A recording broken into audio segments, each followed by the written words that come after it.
ఖైరతాబాద్ వినాయక స్వామిని ఇక్కడే పెడతారని లాస్ట్ వీడియోలో చెప్పాను కదా. అదే రోడ్ లో స్ట్రైట్ గా వచ్చి లెఫ్ట్ కి తిరగంగానే ఈ మెయిన్ రోడ్ కనిపిస్తుంది. Hello cuties, welcome to the voice of సనక్ష.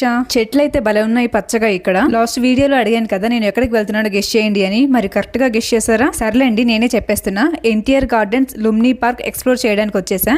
Almost అన్ని దగ్గరగానే ఉంటాయి. NTR gardens, Prasad small, doctor BR Ambedkar statue, NTR memorial, Birla Mandir. ఈ కోపిక ఉంటే అన్ని వన్ డేలో చూసేయచ్చు. అంబేద్కర్ గారి స్టాచ్యూ పక్కనే పెద్ద పార్కింగ్ ఏరియా ఉంటుంది. ఫ్రీ అనుకుంటారేమో, పెయిడ్ పార్కింగ్ ఏరియా ఇది. చాలా పెద్ద ప్లేస్ అయితే ఎన్ని వెహికల్స్ అయినా పట్టేస్తాయి. మేము లాస్ట్ టైం ఇక్కడికి వచ్చినప్పుడు ఏంటంటే అంబేద్కర్ గారి స్టాచ్యూ అప్పుడే ఓపెన్ చేశారు. అందరికి అప్పుడు లోపలికి వెళ్ళడానికి ఎలో ఉండేది, ఇప్పుడైతే లేదు, ఎలో చేయట్లేదు లోపలికి. వ్యూ మాత్రం లోపల బాగుంటది కూర్చోడానికి, ఎక్స్ప్లోర్ చేయడానికి. లాస్ట్ టైం వచ్చినప్పుడు తీసిన వీడియోస్ ఉండాలి, అవి ఏ పెన్ డ్రైవ్ లో ఉన్నాయో చూసి అప్లోడ్ చేస్తాను. మెయిన్ రోడ్ కి దగ్గరగానే ఉంటుంది ఈ స్టాచ్యూ అయితే. ఇక్కడ ఐస్ క్రీమ్ బండ్లు, చెరుకు రసం, పానీపూరి, స్వీట్ కార్న్ అన్ని పెట్టేసి ఉంటారు. హ్యాపీగా తింటూ వ్యూ ని ఎంజాయ్ చేయొచ్చు ఈవినింగ్ టైం అయితే. మీకోసం గేట్స్ లో నుంచి మొబైల్ లోపలికి పెట్టి వీడియో తీస్తున్నాను. ఎంత బాగుందో కదా. ఈ వీడియో మీకు నచ్చిందా?